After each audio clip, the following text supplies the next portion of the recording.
Greetings, my name is Rudimentary Rob. Welcome back to my Valheim series. Today we've got a little bit of a quick one, and I am going to stick with the whole mage ethos for this episode. But before we get into that, I wanted to share with you a couple of base upgrades. Here is our ballistas. Now, these won't attack me because I have told them that the only target they're allowed to attack is a Jarl. Now, the way I've got my base set up, a Jarl is pretty much the only thing that would give me the potential for needing to rebuild a lot of my base, simply because they are airborne. They do have quite a bit of health, but their potential to hurl whopping great balls of fire at your structures can do quite a lot of damage. Now, given I've been farming the materials for and refining Iter like it's going out of fashion, I eventually had enough Iter and enough black metal to make the springs and then to make the resulting ballistas. So we've got them there ready for once we kill the queen, the Jarl raids become active. Now, this little trip that we've now taken, this is my captive spawner. Now, for any of you who've been watching me for a while, you'll remember back in Season 1, we stumbled across a spawner that was on top of a hill, and we said, you know what, we're gonna box that one up and save it for a rainy day. Well, in case you hadn't noticed, in Valheim, it does rain quite a bit. So what we've done is we've done something a little bit like what we did with our Mistlands base. We raised a wall to the maximum height all the way around using stone. And we also dug down to the, 8 blocks to the bottom of what we could dig to, with the exception that I had to level it out a bit. Now, you can see exactly where the captive spawner is. You can see my home base was near the top of the map there. You can see it is very deep in here, and that is intentional. It's so that even the little flying seeker raids, which I do get those, the seekers aren't smart enough to fly high enough to get inside, at least not so far. But because I'm fully enclosed here, they can't see me anyway, so they don't get an opportunity to aggro. The first time they see me is when I'm on top of the wall, and by then, it's too late. Now, I show you my little Great Orph farm because we're going to use this to grind our blood magic skill. Now, you can see the staves. I did take a little bit and upgraded all of them. The exception is the protection staff. We haven't fully upgraded yet because we kind of ran out of mats at the time and I wanted to prioritize making the ballistas. And the protection staff, each upgrade level just adds duration. And when the bubble only has 200-ish health, which is all it has at this moment, 9 times out of 10, it's your mob's going to knock it down before you need to renew it anyway. I'll save the later upgrade on the protection staff for when I've got more spares. Now, for the moment, there's no braziers or anything in the bottom of this. I just had it blocked up with 4 stone slabs. To get the spawner running again, we just remove that, so all there is dirt. And I've got my 2 trusty little companions there to beat the living out of anything that spawns in. Oh, hang on a moment, I can't count. I have 3 trusty companions. Now, with my blood magic skill as low as it is here, these guys, they'll deal with most of the things that spawn in here without too much trouble. A 1-star brute, though, as you can see, it is taking them a little while to chew their way through it. But this is why I'm just paying attention, and when I bubble myself, it bubbles my pets as well if they're in range. So at the moment, the Grey Dwarf Brute is not having a very good time because it's going to take him about 6 swings to get through one of these shields. Whereas my little minions don't have that disadvantage. They are hitting him very well right from the get-go. And the poor little shaman is not in for a good time either. Now, I'm including this in the video just to show you what a little bit of this sort of grinding looks like. There are some other methods, but when you're starting with a very low blood magic skill, you can do a lot worse than just set up one of these and AFK with your skeletons out for half an hour or so just to get your blood magic skill moving along. And so, after, pardon me, after monitoring this for a little bit, I have a little sit down and AFK. And once in a while, I come back to refresh my food. I check on my progress. You can see there we've already got a skill of 10. And then, as you can see, there is a great big pile of loot there that we need to pick up. So, we just rinse and repeat on that for quite a while. Now, after a bit more grinding and in a new play session, I decided to... Basically, I was a little bit tired and a little bit bored, and yes, all of you now have alarm bells going off in your head because every time I'm a little bit tired, things tend to go wrong. Well, I'll let you decide what the end result of this session was, but in my explorations of Mistlands near my Mistlands farm, actually no, sorry, strike that, a little bit further up from the farm, it transitions into this plains area. And there's a few, feelings around, a few gobbos around, and I thought, why don't I show you guys how capable a mage is with relatively low skills? So it's a hot minute before I bring my skills up, but my blood magic here is around about 20, and I believe my elemental magic is around about 14. So both of them are very low, and with minimal grinding you can actually get to that level reasonably quickly. So our metric here, because you've seen me clear these villages almost literally 100 times before, I thought I would get myself set up here and show you what it's like to clear a village as a low-level mage. So, strap yourself in, put on your favourite set of mage-watching glasses, and enjoy the spectacle.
Now, I think the playstyle for the mage can best be described as running around like you've got ants in your pants.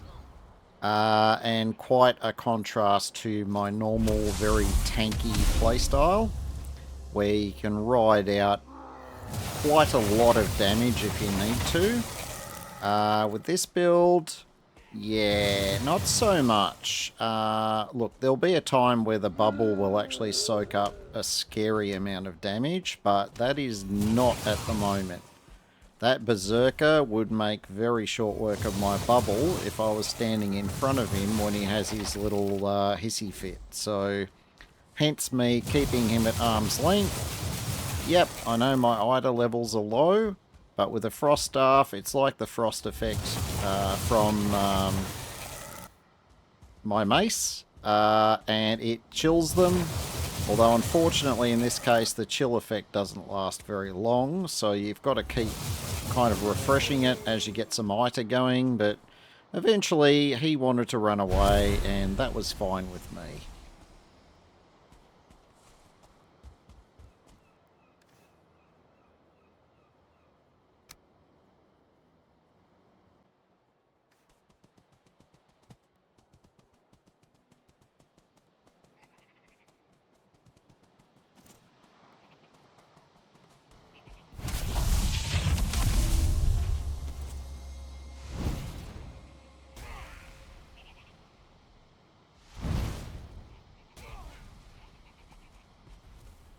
Ah, that is so satisfying, nuking those shamans. Look, I could one-shot them with the bow, and I could definitely one-shot them with the crossbow. But, you know, blowing them up with their own magic is just a whole new level of satisfying.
Now, just like the good old days with the, you know, running around and avoiding trolls and not wearing heavy armor back in the good old days of the forest, you know, mobility is king, and you don't jump.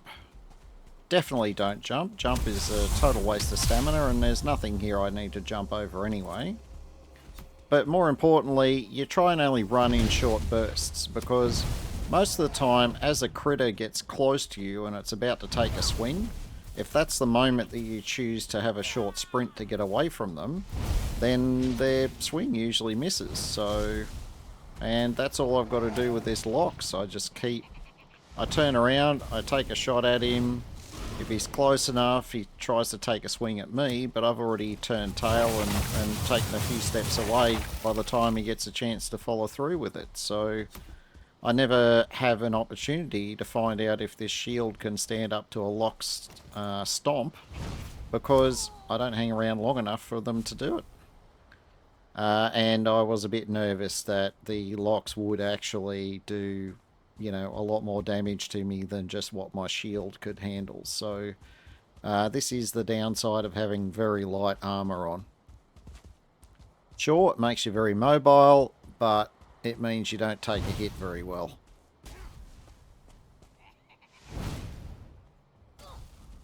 And if you're having a better look at my stamina use during that last fight, you'd have noticed that my stamina was consistently above 50%. Because I wasn't constantly sprinting. And you'll note, even though I've got a bit of a rested buff and that was definitely helping, I wasn't, you know, I wasn't getting ever low on stamina, and so there's no need to panic, and if there's no need to panic, then your stamina usage gets better, and you win the fight. And that's definitely preferable to the alternative, which of course we all know, is to spontaneously turn yourself into a gravestone and have to run back to your body.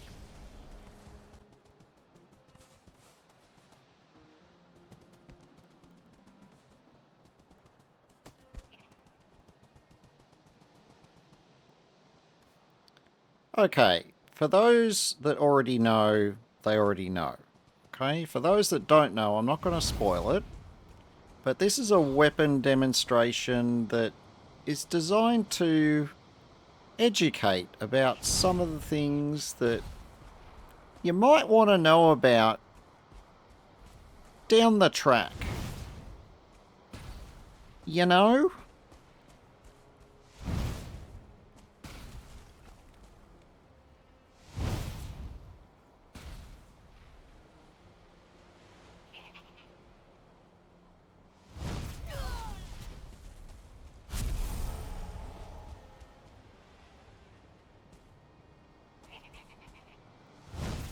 The spontaneously nuking of the seagull was not part of that educational experience, although it is worth noting that there is no consumables for using the fire staff, so destroying birds to get feathers with, you know, frost or fire is technically a more efficient way of gathering them than even using plain wood arrows. And I've got to say, it's kind of more fun than using plain wood arrows, but that wasn't technically part of my demonstration.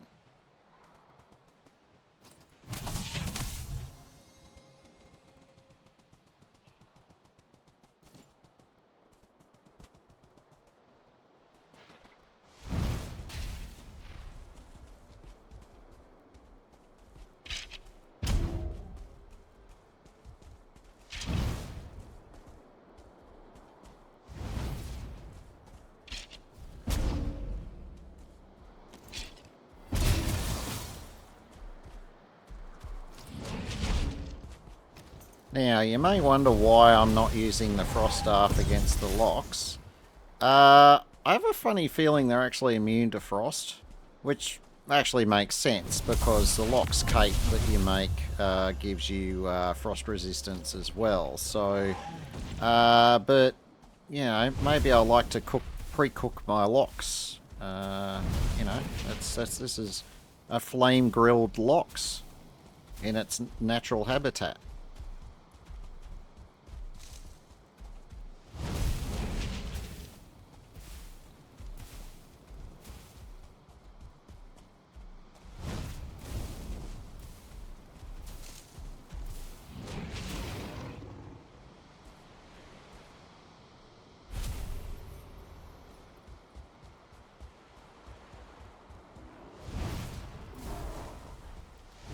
And here's a gratuitous demonstration of just how bad Grey Dwarfs fare against a fire staff, because they are inherently weak to fire already, so hitting them in the face for the kind of damage that this staff can do, and then have that modified by the fact that they're actually weak to it. Yeah, the Grey Dwarves really...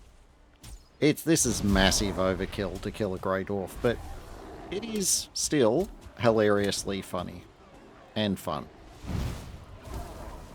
It is worth noting that the fire staff, which is why I'm going to keep calling it, because I always forget to call it the ember staff, it is worth noting that the damage it does isn't purely fire. It actually does quite a healthy amount of blunt damage as well, which is why it destroys skeletons so effectively, because skeletons are weak to blunt.